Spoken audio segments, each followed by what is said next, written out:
Let's hear from the attorney now for another woman speaking out, claiming she had an affair with Mr. Trump. That would be the former Playboy model, Karen McDougal. Her lawyer, Peter Stris, is joining us live right now. Peter, thanks for joining us. Thanks for having me. So we heard your client, Peter, tell Anderson Cooper last night that she just wants her life, her life rights back, her words. But why did she choose to come forward now? Well, I guess let me start by saying that Karen told her story to Anderson last night, and it was her job to tell her story, not to argue her legal case. But in telling her story, I think it's pretty clear that she was direct, she was authentic, and she was relatable. And that's one of the reasons we're proud to represent her. And the decision to come forward now? Now, the decision to come forward now has everything to do with the fact that she wants to be able to defend herself. And for the past year, AMI, that's the parent company of the National Enquirer, it has said one thing publicly and done very different things privately. And so the fact that they say she was always able to come forward, she could respond to the media, that's not how they behave. They spent a year manipulating her and intimidating her with this contract. And Karen felt that the only way she was going to be able to tell her story in her words, in her voice, was essentially to bring this lawsuit. And she wants out. It does seem, though, and you've heard this, I'm sure, that she seems to be trying to capitalize on her story in light of everything that is happening with Stormy Daniels. You want to respond to that? Yeah, I absolutely do. Nothing could be further from the truth. And I want to be clear about this. Karen wants out of this contract, and she will give the money back. If people are concerned that she's going to get a book deal or a movie deal, we will set up a nonprofit that money can be assigned to. I mean, whatever structure that's needed to make people comfortable that it's not about money, that can be done. But let me be clear. AMI, essentially, they have two choices. They can void this contract, or they can face the music. And I can tell you what that song is going to look like. We're going to litigate, and we're going to do what we need to get to the bottom of the extent to which there was collusion between this $250 million company that's owned by a personal friend of Mr. Trump, a lawyer that, not coincidentally, represented the players here who are negotiating with Trump people, and Michael Cohen. And this information, to answer your question, Wolf, it was only through reporting recently that Karen even began to understand the extent to which this collusion existed. And so it was definitely a primary impetus for her coming forward now. But now that she's come forward, she's going to get out of this contract. Well, Peter, that word collusion, a pretty powerful word right now. I want you to go in detail. Tell us what you mean. Who was colluding with whom? Sure. So, Karen hired Keith Davidson to represent her. And Keith did a number of things. He took her, for example, to ABC. And they were very close to actually working with Karen and having her come forward, kind of similar to the way she did last night with Anderson Cooper, in telling her story, not to be paid, but just to be able to tell her side of the story.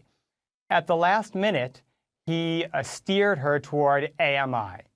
And AMI presented her with a contract to sign very quickly. She was pressured into it. She didn't understand virtually anything about the core features of the contract.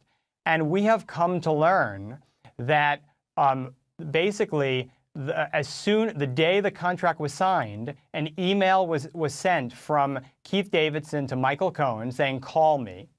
And there was a phone conversation where Michael Cohen was informed that the McDougal deal was done.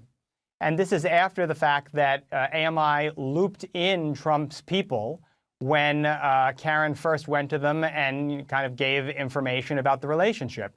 This is just totally backwards, the idea that Karen was represented by someone who essentially was, feeding information and working with not only counterparties to this deal, but representatives of Trump who weren't even part of the transaction. It's really kind of shocking what happened to her. Well, Keith Davidson was also representing Stormy Daniels in the hush agreement that she worked out with Michael Cohen. So be specific. What are you alleging against this attorney, Keith Davidson?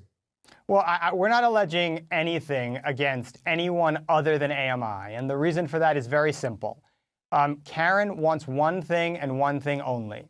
She wants to be able to defend herself, either now or in the future. If people come forward and they say that she's a liar and that this relationship didn't happen, if they say she's a gold digger and she's motivated by money, she wants to be able, in her own words, in her own voice, to say that's not true and to explain where people are saying things that are wrong.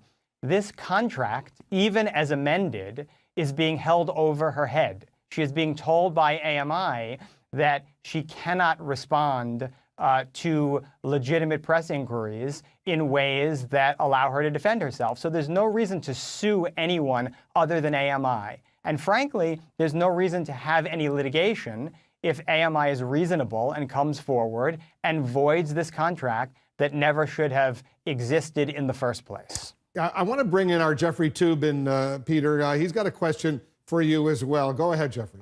I still don't understand this lawsuit at all. You're saying she wants to defend herself.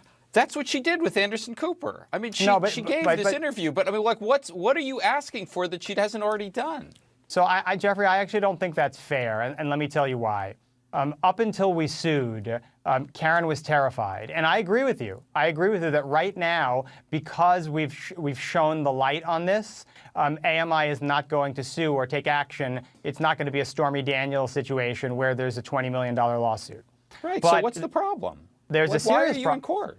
There's a serious problem, and the problem is that these rights exist in perpetuity, and so in the future, when the situation is not as prominent, there's no way for Karen to know if AMI is going to go back to the circumstances that she was in before, where they suggest that there's going to be financial ruin or other consequences if she speak out. That's number one. Number two, Jeffrey, she gave a lot of information to AMI. A lot of questions were asked during the process, details that are not along the lines of what was discussed with Anderson Cooper.